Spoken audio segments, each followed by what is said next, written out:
Fox 5 and Hot 97 present Street Soldiers with Lisa Evers. Tonight, we are together, in person. Our first town hall since COVID-19 kept us apart. And we're in Brooklyn for some tough talk. We do not need to defund NYPD. We need to refund NYPD. With two of the city's top cops. The men and women of the NYPD are working hard to make this city safe. Well, we have to do different things to prevent this gun violence and to keep our people safe. So how can we stop the shootings? It's like everybody is living in fear. This is Street Soldiers, a Push for Peace town hall. It is really great to be here. I'm Lisa Evers, your host for Street Soldiers on Hot 97, Fox 5, and Fox Soul. This is our 10th annual Push for Peace town hall. We are talking about stopping the shootings and what can be done. And we're bringing this to you from the NYPD Community Center right here in East New York, Brooklyn. You know, we are at a very critical crossroads here in this summer of 2021. Shootings are at an all-time high in some cities and near record highs in many other cities, including here in New York. They're happening too often in broad daylight, too often when children are caught in the crossfire and when there's no regard for who's out there or who's going to get hit. A lot of people say that it has gone too far. That's why we're involved with this. That's why we're doing this program. And that's why community groups are so very important to what is happening. The NYPD is reimagining policing, and part of that has to do with rebuilding the trust and the relationship with the community.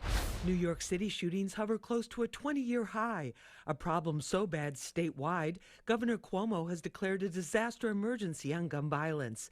This comes as police reforms are underway and the NYPD is implementing new strategies to protect youth and give parents peace of mind. I sat down with NYPD Chief Jeffrey Madry, who tells me as gun violence becomes more common, even in broad daylight, it's critical to think outside the lines. So what do we do? I mean, are we putting more cops out there? Yes. Are we reaching out to our community partners, asking for assistance with our detective squads? Yes. But what do we do? How do we keep young people off the streets? Chief Madry says one solution is the NYPD Community Center, which offers a wide array of free programs, including martial arts, basketball, and other sports, as well as chess and robotics. There are also innovative activities like the Options program, which I got to see firsthand. It uses virtual reality to teach conflict resolution. There's also training in website design, photography, and digital skills like coding and podcasting. Plus, it's bridging a troubling gap. Because there's a big disconnect between officers and the youth and our civilians in the community. So a program like this, especially Options, and bringing people to the community centers to host these events, it brings everybody together and it puts a different perspective on who these officers are behind the uniform. All programs have an adult supervisor or instructor, as well as a police officer. Partial funding comes from the nonprofit Police Foundation. The center is in a precinct where shootings are all too common, an under-resourced community full of many working families who otherwise would never have non-emergency contact with police. Just like we had in our housing developments growing up, we had a beat cop, a community cop who knew all of our families, who knew if we got in trouble, he could go to our house and talk to our families, the same kind of dynamics. Team Wright Basketball Association founder Andrew Wright came up to me to stress the impact the center has had on the youth in his basketball program. The NYPD Center has been instrumental in saving at least 25 lives throughout this pandemic. When the pandemic originally set in, all high school programs came to a halt, and the NYPD opened up their doors to our kids. Joining me is NYPD Chief of Department Rodney Harrison. Also with us is Aisha Sekou. She is the founder and CEO of Street Corner Resources.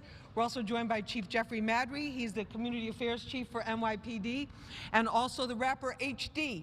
He is trying to reform hip-hop. He is a Marine. Thank you for your service, by the way. And he is also a college student, so he's trying to change the narrative that in hip-hop too often encourages the gun violence. HD, thank you so much for being with us. Chief Harrison, I want to ask you, you hear about all these crimes, you respond to them, you direct the investigations, you decide where police are going to go. Why are we in this situation right now with all these shootings? That's a question I keep getting asked. So Lisa, if I could just kind of take you back to 2020, and there's multiple things that kind of hit us in New York City. We could talk about the pandemic, we could talk about the protests, but there was a lot of frustration that hit New York at one time. And, you know, we saw not just a major spike in violence, but we also saw a major spike in people carrying guns. And it really made things difficult for people that are in this line of work, that are not just servants, public servants, but for public safety. Trying to do your job, and you don't know who's got a gun in the trunk or under the seat or in a bag. Absolutely. And there was a trust factor that we had in 2019. You know, we had neighborhood policing in place, and we were working with the community. We were working with groups like Aisha Sekou and Street Corner Resources. And if you would have asked me, I think that incident that happened in Minnesota had an effect on New York regarding Floyd tragedy. Yes, had a major effect on our relationship with the community that we're here to protect and serve. And because of that, the lack of cooperation that we might have received in 2019 working with the community was somewhat broken. And regarding being able to identify individuals who were carrying guns, identify individuals that were committing shootings, they were able to get away with it. The reason for our success prior to 2020 was community relations. I mean, I think that's something that's really somewhat underappreciated. Underappreciated, yeah, right? Let me tell you something. We really had strong relationships in 2019. We were rocking and rolling in the right direction. All the department had been retrained? All the department was retrained. We had neighborhood coordination officers working with the communities that we were here to protect and serve. And everything got kind of swept away with one incident. And that was a change. So now it's been a very, very big reset, which we're going to hear about from Chief Madry in a moment. HD, give us a sense of how do you feel being out on the streets? You're going to school, you're in the studio, you're working your records, you're making your contacts in the music industry. And why do you say hip-hop needs to be reformed? I definitely think it needs to be reformed in a sense of we need to explain to, the youth that although we're saying what we're saying, there's an end result. Right? And you always have to pay attention to that. You can't just tell them that this is what I'm doing and this is the route that I'm going and not give them anything that, like a consequence, because they understand it's entertainment, but they also have to understand that there's a consequence followed by every action that we're saying in the music. So it is vital that artists, take the approach to kind of just, come together with the communities and, inspire the youth to, understand that they can do better and they can lead, one another. But we also have to ensure that we create young leaders, right? When I was growing up in Brooklyn, New York, I had it was a lot of peer pressure, you know what I mean? But it was also, I had other individuals who would tell me, no, this is the right thing and this is the wrong thing. And I think that we need that amongst the youth. In order to do that, we have to inspire the youth as well and to create, we're going to get into that a little bit more. Chief Madry, you talk about, we've talked about police reform a lot. We talked about it on the show, we talk about it on the news, it's everywhere. But you say there needs to be community reform. What do you mean by that? Absolutely. And before I say that, I want to just let you know, this is my new favorite MC right now. So, a really intelligent young man. But absolutely. And Chief Harrison detailed a lot of different issues, a lot of different things that we identified that may have caused different problems and may have contributed to increase in crime, increase in shootings in particular. And, with the pandemic that was happening, with the death of George Floyd, when all these things happened, I don't think it was a time for our communities to start being torn apart. It was a time for us to come together. And that's what I see. Like, we want police reform, and I'm totally in agreement that, hey, we need to make changes. We need to strengthen our relationships and our bonds with our community and do things in a more professional manner, in a way that brings the community closer to us. But at the same time, as the police are changing and we're making the efforts to change, the community can't take that as a pass to continue to shoot and harm each other and harm families. And take that as a pass to do things that are criminal behavior. Let's call it what it is. So Lisa, while the police reforms and we make the changes, our communities have to reform too. Our young brothers and sisters have to put guns down. We don't have to tear our communities apart. We need to come together. All right, Aisha, real quick on the community reform piece. What do you think about that? So I just want to be clear that, one, the development of relationships does not happen overnight. And so what we need to see is we hear the brass in NYPD saying one thing, but what we actually see delivered on the street is a different thing. We have to see what they're wanting and wanting for our community and wanting for their officers to do, we have to see that implemented in our neighborhoods. The other thing is that when we talk about music like HD did, and we talk about, there has to be hip hop reform, we have to talk about language, because language drives behavior and drives the mindset. And if the mindset in the music is to shoot, to kill, to disrespect women, disregard people, whether it's police or everyday citizens, then those are negative calls to action. So if we're paying for that music, supporting that rapper, waving his banner, his flag, whatever, hitting up his gram, we are supporting that negative call to action that causes the trigger to be pulled. Coming up, my only two children died of gun violence. How do you find the strength to come out? I want to introduce you to Patricia Hamilton. Her daughter, Shalimar Burkett, was shot and killed in May of 2021 of this year while she was at a memorial for somebody else who had been shot and killed. And Ms. Hamilton, thank you so much for being with us. Yes, I have my only two children died of gun violence. My son, Neon Hamilton, 3 years ago, he got shot. And last month, my daughter, Shalimar Burkett, got shot at a vigil. And I would just like these killers off the street. I just want justice. How do you find the strength to come out? And first of all, we appreciate you coming out today. I have to have the strength because I have 3 grandkids I have to, take care of.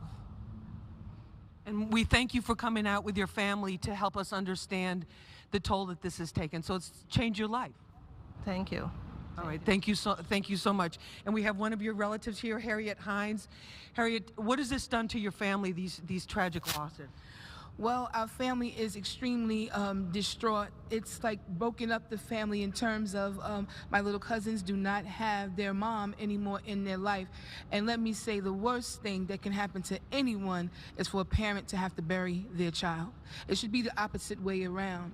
I've been very vocal about the issue with gun violence. I've been very vocal about the need for NYPD. We do not need to defund NYPD. We need to refund NYPD, because the community, along with the NYPD, needs to build an alliance so that we can get these killers off the street.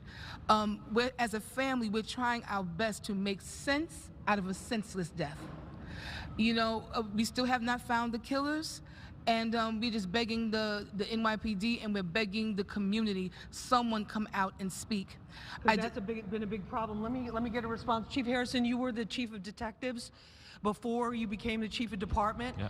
The detectives have solved some of these cases very quickly, and others, even when nobody talked, like with Baby DeVell Gardner Jr.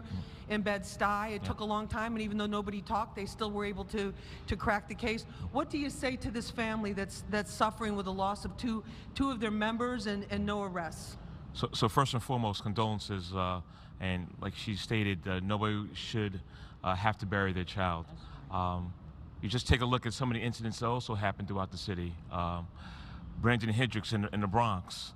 Talk about a Mayor Griffin that happened in Baisley developments. It's happening too often. And it's important that people understand that we want to hold people accountable and bring these perpetrators to justice. And the way for that to work is we need the community to feel comfortable to come forward. I always promote our Crime Stoppers hotline, 1-800-577-TIPS. People know what's going on. We need for people to feel comfortable to come forward so they can help my detectives, who are the greatest detectives in the world, lead them in the right direction and solve some of these cases. And you just raised the reward, $3,500. Is it really anonymous? Absolutely. All right. Absolutely. Let's go to the youth here, because we have members here from the Team Right Basketball Association. You want to stand up and ask us your question or comment? We really wanted to get a sense, because you guys are out there at school, you're going to practice, you got all your tournaments and stuff. How is this gun violence affecting you guys? I feel, my name is Mike Well. I feel like gun violence is affecting us because, like, as the youth, even though, like, we may not be in the streets, like, doing negative things, we still young and we still outside. But it's like, it's this negative connotation where we can't even, like, wear what we like to wear or, like, do certain things because everybody is walking around trying to like put on this tough guy persona and carry around guns and, you know, harm us. So it's like it's hard and it's real. You gotta be strong, real strong. You just gotta keep your mind straight to know what you really want to do and have tunnel vision and be positive. All right. Well, thank you very much. Thank you. Andrew, you want to say a word about that because you're the founder? This is Andrew Wright. He is the founder of the Team Wright Basketball Association, and they practice here. They were given space here during the pandemic. You told me something pretty amazing when I was here and seeing what you guys were doing, that this actually saved lives. It absolutely saved lives. It was a safe haven for our kids. It was a place where kids can come into the building and absolutely be themselves 100%. Chief Madry, what about that when you hear that? Everyone that's in this room, we are sitting in this space that is for all of you to come out and do programs, to engage with one another, to engage with members of this department. We have so many programs that are run here by officers as well as by outside members of the community. Well, I think that's the key of it, too, is that you have a lot of community members that come in. Aisha, how important are the programs? We have to make it so that our young people who are doing the right thing, like this young man said, it feels uncomfortable. We have to make our young people comfortable again. We have to stop criminalizing them, expecting that they are wrong because they dress a certain way, and create programming where they have go-to spaces and go-to people, because that's where they learn to win, lose, agree, disagree, and resolve conflict. That's how we learned it. Right. So we need to open up more spaces. Okay. HD, did you want to add something to that? Like, did you want to add something to what the HD to? Yeah, I definitely I just wanted to add on. I agree with what you said. It allows everyone to come together and unite and to respect one another in a different space and in a different light. For myself, I'm again Brooklyn, New York. I was exposed to so many different negative things. However, it was a program that my mother put me in, which is called the Fresh Air Front program. And from then on, took my life in a whole different trajectory. I joined the military from then on. I was exposed to different things. I was around different people, and my mindset changed. And when I went back to Brooklyn, New York, I tried to, shed this information on my peers and my friends, and it helped them in that format. What's your first name and what's your question or comment? My name's Josiah. My question is, I'm about to be in college, and so what is some things that, as the youth, we could expect, like, to ensure our safety? Like, yeah, that's my All right, Chief Harrison, what about that? As a youth going to college, what are some of the things that he can expect from the police department to enhance and increase his safety? Yeah, so, number one is I appreciate your question, and I got to touch upon a couple programs that we have in place that are getting kids off the streets and into the right places. One, we have the Rockaway Colts under Lenora Moody that's getting kids off the streets and getting them in a situation where they can compete in football. Then we have Winston Faison. He has an aeronautics program here that's getting kids an opportunity to learn how to fly a plane. Then we have Mike Almonte. He's got the Blue Chips program, playing basketball with the kids. I mean, there's so many things that we're doing regarding getting into the communities to make sure that these idle hands are busy and doing things that are going to guide them and be successful for their future. So, believe it or not, it's not about, we're not going to be able to arrest our way out of stopping gun violence. It's going to be about, hey, what can we do as the NYPD, building programs, strengthening relationships to keep these young men and women involved and active? For me, it's really about building relationships, and that's what community affairs is all about, bridging the gap between police and community. You heard Sister Aisha say more resources, changing the mindset, building relationships. It's going to be it's going to be a multi-layered approach where we have to do different things to prevent this gun violence and to keep our people safe. All right, thank you. Chief Harrison, what can you tell our audience this summer that you and this department of tens of thousands of officers is going to do to make people safe? The men and women of the NYPD are working hard to make this city safe. It's just, as Jeff stated earlier, we're getting more guns off the street than ever before. They're working hard, they're putting their lives on the line. We're going to continue to do that to make sure that New York City stays one of the safest big cities in the country. All right, well, I want to thank our panel, HD. Let's give it up for Chief Jeffrey Madry. Thank you so much. Thank you. Aisha Sekou, thank you very, very much. Chief Harrison, thank you so much for being with us. We appreciate it. I'm Lisa Evers. Remember, use your mind. It's your best weapon. I hope it's your only weapon. Let's push for peace, love, and justice for all.